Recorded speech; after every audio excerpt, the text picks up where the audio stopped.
आज हम जानते हैं बार बार बलगम आना खतरनाक बीमारी का संकेत होता है।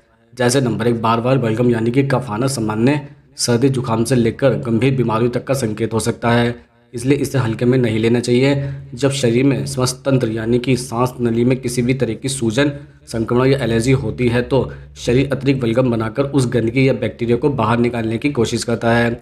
अगर यह समस्या 2 या 3 दिन की बजाय लगातार कई हफ्तों तक बनी रहे तो यह सिर्फ सामान्य जुकाम नहीं बल्कि किसी बड़ी समस्या का संकेत भी हो सकती है।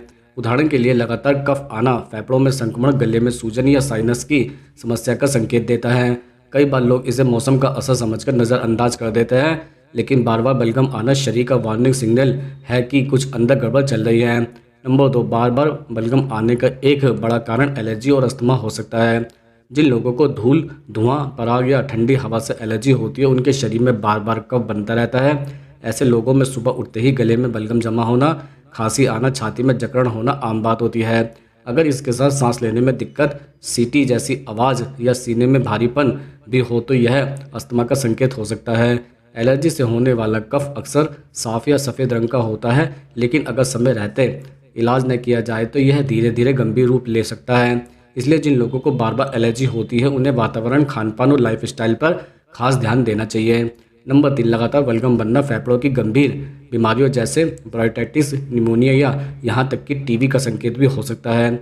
अगर कफ के साथ पीला, हरा या फिर खून मिला हुआ बलगम आता है तो तेज़ खांसी, बुखार, वजन कम होना और रात में पसीना आना जैसे लक्षण दिखते हैं तो यह खतरे की घंटी होता है। टीबी जैसी बीमारी में व्यक्ति को लंबे समय तक खांसी रहती है और कफ लगातार निकलता रहता है। वहीं ब्रोंकाइटिस में सांस लेने में परेशानी और सीने में भी दर्द हो सकता है। इन बीमारियों को नज़रअंदाज करना बहुत खतरनाक हो सकता है क्योंकि यह धीरे धीरे फेफड़ों को नुकसान पहुंचाती है। ऐसे में तुरंत डॉक्टर से जांच करवाना बहुत ज़रूरी हो जाता है ताकि समय रहते इलाज शुरू किया जा सके। अब हम जानते हैं नंबर 4, पाचन तंत्र की समस्या खासकर एसिडिटी या फिर गैस्ट्रो इफोफेगल रिफ्लैक्स भी बार बार बलगम आने का कारण बन सकती है। जब पेट का एसिड ऊपर गले तक पहुंच सकता है तो गले में जलन और कफ बनने लगता है। ऐसे लोगों को अक्सर गले में कुछ फंसा हुआ महसूस होता है, बार बार गला साफ करने की ज़रूरत पड़ती है और आवाज़ भारी हो जाती है। यह समस्या खासकर रात में ज़्यादा होती है जब व्यक्ति ज़्यादा मसालेदार और तला भुना खाना खाता है। बहुत से लोग इसे सिर्फ गले की समस्या समझते हैं जबकि असल में यह पेट से जुड़ी बीमारी होती है। अगर लंबे समय तक इसे नज़रअंदाज किया जाए तो यह गले और फेफड़े दोनों को प्रभावित कर सकता है। नंबर 5, बार बार बलगम आने से बचने के लिए सही जीवन शैली अपनाना और समय पर इलाज करना बेहद ज़रूरी है। सबसे पहले धूम्रपान और प्रदूषण से दूर रहें क्योंकि यह फेफड़ों में कफ बनने का बड़ा कारण है। दिन में पर्याप्त पानी पिए जिससे बलगम पतला होकर आसानी से बाहर निकल सके। गर्म पानी, भाप और हल्दी वाला दूध भी राहत दे सकता है। खानपान में ठंडी चीज़ें, तली भुनी और प्रोसेस्ड चीज़ें खाने से बचें। अगर 1 से 2 हफ्ते से ज़्यादा यह बनी रहे तो खून वाला कफ आए या फिर सांस लेने में दिक्कत हो तो तुरंत डॉक्टर से जांच करवाएं।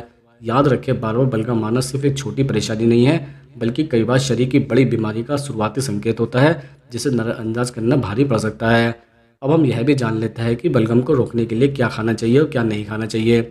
जैसे नंबर 1, बलगम को कम करने के लिए सबसे पहले खानपान में गर्म और हल्के पचने वाले खाद्य पदार्थ शामिल करने चाहिए। जैसे अदरक, लहसुन, हल्दी और काली मिर्च प्राकृतिक रूप से एंटी इन्फ्लेमेटरी और एंटीबैक्टीरियल होता है जो शरीर में कफ को कम करने में मदद करता है। आप रोज़ाना सुबह गुनगुने पानी में थोड़ा शहद और नींबू मिलाकर पी सकते हैं। इससे गला साफ रहता है और बलगम पतला होकर बाहर निकलता है। अदरक की चाय या तुलसी की चाय भी बहुत फ़ायदेमंद होती है। गर्म सूप, खासकर वेजिटेबल सूप या चिकन सूप, गले और फेफड़ों को राहत देते हैं। इन चीज़ों को खाने से शरीर की इम्यूनिटी भी मजबूत होती है जिससे बार बार कफ बनने की समस्या धीरे धीरे कम होने लगती है। नंबर 2, बलगम बनने से बचने के लिए ठंडी और डेयरी यानी कि दूध से बनी चीज़ों का सेवन सीमित करना चाहिए। जैसे ठंडा दूध, आइसक्रीम, दही, खासकर रात में पनीर और कोल्ड ड्रिंक कफ को बढ़ा सकता है। यह चीज़ें शरीर में म्यूकस यानी कि बलगम की मात्रा को बढ़ाती है और गले में चिपचिपापन पैदा करती है। अगर आपको पहले से ही खांसी या बलगम की समस्या है तो इन चीज़ों से कुछ दिनों के लिए पूरी तरह दूरी बनाना बेहतर रहता है। हालांकि व्यक्ति का शरीर अलग होता है इसलिए कुछ लोगों को दही से दिक्कत नहीं होती, लेकिन अगर आपको कफ ज़्यादा बनता है तो इन चीज़ों को कम करना ही सुरक्षित विकल्प होता है। नंबर 3, शरीर में पानी की कमी भी बलगम को गाढ़ा बना देती है जिससे ये आसानी से बाहर नहीं निकल पाता। इसलिए दिन भर में पर्याप्त मात्रा में पानी पीना बहुत ज़रूरी है। गुनगुना पानी पीना सबसे अच्छा माना जाता है क्योंकि यह गले को साफ करता है और गले को कफ में का पतला बनाता है। आप हर्बल टी, ग्रीन टी या फिर सूप का सेवन भी कर सकते हैं। नारियल पानी भी शरीर को हाइड्रेट रखता है लेकिन बहुत ज़्यादा ठंडा न पिए। जब शरीर में पानी सही मात्रा में होता है तो बलगम पतला होकर आसानी से बाहर निकल जाता है और छाती में जकड़न कम हो जाती है। नंबर 4, तला भुना मसालेदार और प्रोसेस फूड बलगम की समस्या को बढ़ा सकते हैं, इसलिए इनसे बचना चाहिए। जैसे फास्ट फूड, पैकेट वाले स्नैक्स, ज़्यादा तेल में बना खाना और बहुत ज़्यादा मिर्च मसाले वाला भोजन शरीर में सूजन को बढ़ाते हैं, जिससे कफ बनने की संभावना बढ़ जाती है। इसके अलावा ज़्यादा मीठी चीज़ें जैसे मिठाइयाँ, केक, बिस्किट और शुगर ड्रिंक भी बलगम को बढ़ाने का काम करते हैं।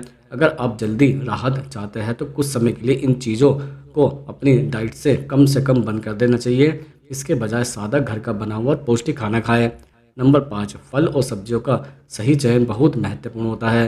विटामिन सी से भरपूर फल जैसे संतरा, मौसमी, अमरूद और आंवला इम्यूनिटी बढ़ाता है और संक्रमण से लड़ने में मदद करता है, जिससे बलगम कम बनता है। हरी पत्तेदार सब्जियां, गाजर, लहसुन और अदरक शरीर को अंदर से साफ रखते हैं, लेकिन कुछ फल जैसे केला खासकर रात में कफ को बढ़ा सकते हैं, इसलिए इन्हें सीमित मात्रा में ही खाएं। ठंडे फ्रिज से निकले फल तुरंत खाने से भी बचें। हमेशा ताज़े और सामान्य तापमान के फल खाएं। सही फल और सब्जियां खाने से शरीर मजबूत होता है और बार बार बलगम बनने की समस्या धीरे धीरे खत्म होने लगती है।